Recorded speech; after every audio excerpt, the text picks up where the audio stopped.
with a new book called The Violence Inside Us, a brief history of an ongoing American tragedy, examining the origins of violence in America and what he calls our nation's obsession with firearms. Senator Chris Murphy joins me now. Senator, good to see you. Yeah, thanks for having me. You know, your book talks about violence in America, particularly gun violence and its deep roots. How did we get to this point? Violence has always been a part of the American story. And what I say in the book is that we were likely destined to be a more violent nation. But we've chosen to throw kerosene on the smoldering fire by also allowing this nation to be awash in guns, especially very dangerous, powerful guns, especially guns in the hands of the wrong people. And so, well, we have to really take a big step back and understand that our racist roots as a nation have a lot to do with today's levels of violence. The quickest return we can get is to make sure that there are fewer weapons out there, fewer weapons that are being brought to the protests that we are watching, fewer weapons in the streets of America, fewer weapons that are available to people who are having suicidal thoughts. If you take that step, you will see a pretty dramatic reduction in violence. But it also makes the case that it is more complicated than that. You've got to understand why we started as a violent nation and attack those groups. And I want to get into what's happening to cities across the country, but just to back up a little bit, because you say that your book is to make the other side less scared. There's a lot of people that are scared right now on both sides. So what exactly do you mean by that? Well, I do think this has been one of these issues where we have trouble coming together. I describe an incident in the book where a man was waiting for me after a speech I gave afterwards a festival in Connecticut, and he's very angry with me, and he said, I want to speak because you're that guy who's taking my gun. And I very quickly try to get him into a discussion about what I'm actually for, which is universal background check. And once I did that, he said, well, I'm for those. I mean, I went through a background check. I think people should have to prove that they're not a criminal. And we understand each other better if we don't allow the NRA and the gun lobby to find this debate. We can find common ground. I say in this book that I actually think there is a constitutional right to the private ownership of guns. Something that might surprise people, but I think there's an ability for us to have a common sense discussion about guns in this nation that unites at least 80% of us. That's part of the answer for what plagues this nation today. But you know that it's not the stricter gun laws and background checks that are the only answer here. I mean, every day guns are being smuggled into this country and being used to kill people, guns without any trace. And so that is something that has to be tackled in the moment. Well, that's right. And the opening story of this book is the story of a young man named Shane Oliver, a 20-year-old, who's killed in a verbal dispute over a girl in Hartford, Connecticut, just 2 months before Sandy Hook. And it was an illegal weapon that was pulled out of the car of his assailant in the middle of this argument and ended this very promising young man's life. But every illegal weapon starts as a legal weapon. The way that gun got to Hartford is that somewhere along the line, some criminal bought it at a gun show or online and was not prohibited from doing so because there wasn't a background check attached to it. And then he sells it to somebody on the streets of Hartford, and it all of a sudden becomes an illegal weapon. But what about the guns that are being purchased on the black market? I mean, those individuals definitely aren't getting a background check. Well, but that's right. But the black market starts often by the gun being sold outside of the background check system because the black market is run by criminals. And so, how do guns get to Connecticut and be sold illegally? Well, they get bought in gun shows in places like South Carolina and Florida. The criminals buy them there where there are no questions asked, and they bring them up to Connecticut and sell them illegally. So by making it so that every gun has to go through a background check, you make some real progress here. But I also make the broader point that, Shane's life in Hartford had enormously limited possibilities. He probably didn't think he was going to live past 20, and that's in part because of the economic reality of so many young people who live in these inner cities. there was a correlation between the number of illegal guns in your community and gun homicide, but also the income and poverty and your chances of being killed in gun violence. And so we need to address both of these issues. So you were first elected to the Senate in 2012, and that was just 1 month before the shooting at Sandy Hook Elementary in your home state. And you've been a vocal proponent of gun control measures, most of which have not been successful, even as these deadly mass shootings have escalated in recent years. Why is that? Well, the worst moment of my legislative career was in the spring of 2013 when the background checks bill failed. I was with many of the families from Sandy Hook that day, and I published in the book. I would like to walk out of the Senate chamber and tell these parents that we had lost, despite the fact that many people thought the world had changed after Sandy Hook. What we realized that day was that we hadn't lost the argument. We just didn't have a powerful enough political movement. Unfortunately, this is all about politics in the end, and you have to be stronger than the other side. Well, that's what we've been doing for the last 7 years. We've built up an anti-gun violence movement that is now stronger than the gun lobby is. We have groups like Moms Demand Action and Tippers in every town that are winning more elections than the NRA is. The NRA, frankly, so what I've learned is that you have to build political power. We're doing that. That's why we had so much success in 2018. That's why I think that we'll have a lot of success on this issue in 2020.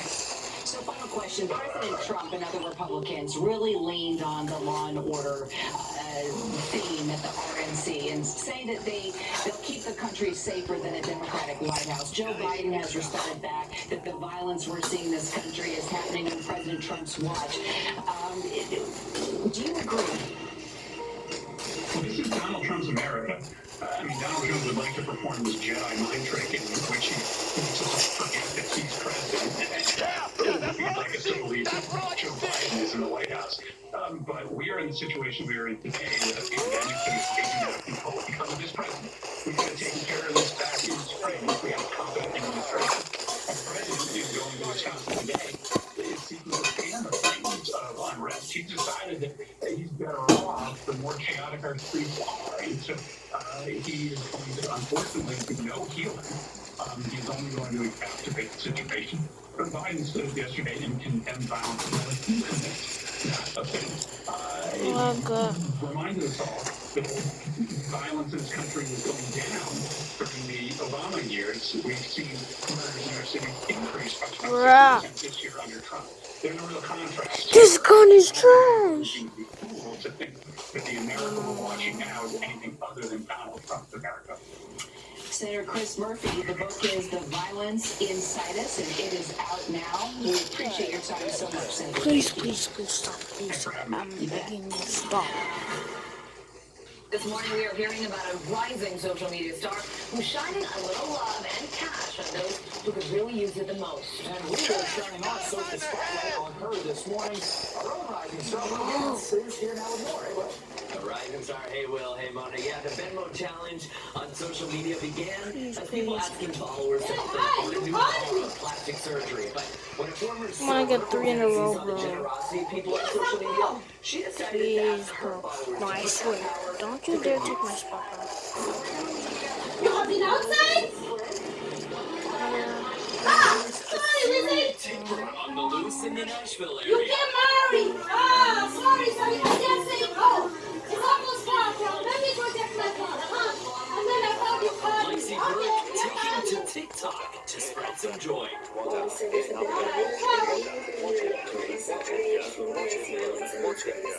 yeah, it is. What do you want? Some stuff? Or more if you're able and willing, so she could pool the money and surprise someone who could use a little extra help this year. I actually got my $1,000 if I used to be a server back in Nashville years ago, and so I'd always wanted to do something forward. The first week of her experiment left its followers chipping in to raise $3,000. Split up between three figures. And now several a million TikTok followers. I'm joking! Oh, Jesus. Kindness is contagious. Soldier Boy hopping in it. Oh, watch me crank it. Watch me. Tipping challenge was after posting this video tipping a violinist. next morning, I woke up with $22,000 in my Venmo. I had a little bit of a meltdown because I was like, this is so much. How are we going to pull this off? And then by the end of the week, we had a little over $45,000. Several months into the project, Lexi continues to split that money up, tipping baristas, bartenders, waiters, and musicians, making sure each of them knows the tip isn't from her alone, but that thousands of strangers all over the world chipped in to make the full-blown serial tipper that you are. What has been the most surprising thing along that journey to you? We've had such a crazy and dark year. We've been seeing many random people and a random girl money in hopes to see a stranger's day made. Like, it makes me, like, I don't even know why I'm getting emotional, but it's so many people. Perhaps one silver lining to millennials and Gen Z's affinity for instant gratification. We're a generation where we love like instant things, obviously, so they love spending $5 and seeing it where it goes on the weekend. And I think that's what's made this maybe so successful. So since she started her project, Lexi has raised more than $105,034.54. For more info on where to donate or to watch the kindness of strangers at work, you can follow Lexi lately on Facebook. After this round, 2 minutes left. You can hold her accountable. And that's clearly made a real impact on real people's lives. Definitely. ABC News forward. Everything changes. There's only 2 kinds of people. Drive on. I want to see if I can make it smile. Those who are still drifting. And those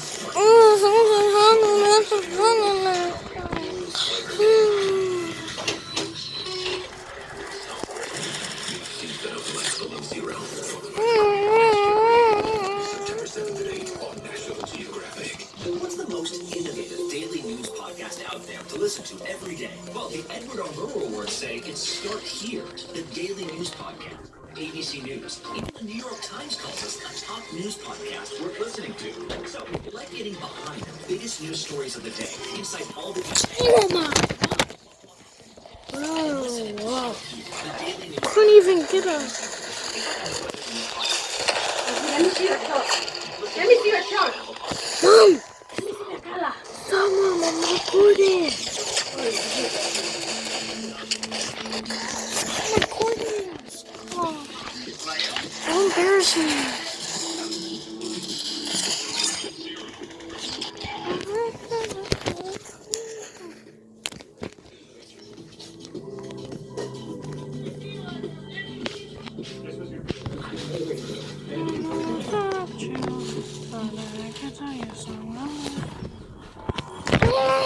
Dude, stop. Actually, stop. Well, global pop superstar Adele is facing backlash over a recent social media post. The singer wearing her hair in Bantu knots, a traditional African hairstyle.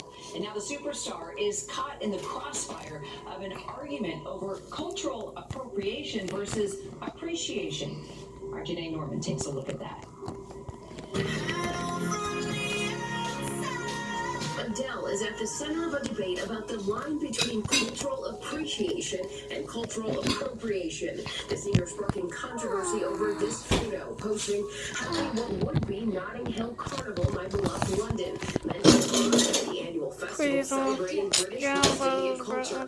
Many Black Jamaicans consider it a compliment that the songstress wore a Jamaican flag bikini and her hair in Bantu knots to celebrate a Jamaican carnival compared to wearing it as a costume. You do see a lot of folks of Caribbean descent defending her, if not giving her permission to do so and asking the rest of us who are not of Caribbean descent to basically mind our business because we don't understand the particular cultural context. Yeah, I suck at this game. I'm trying. It also reminds me that who of us really is in a position to give permission?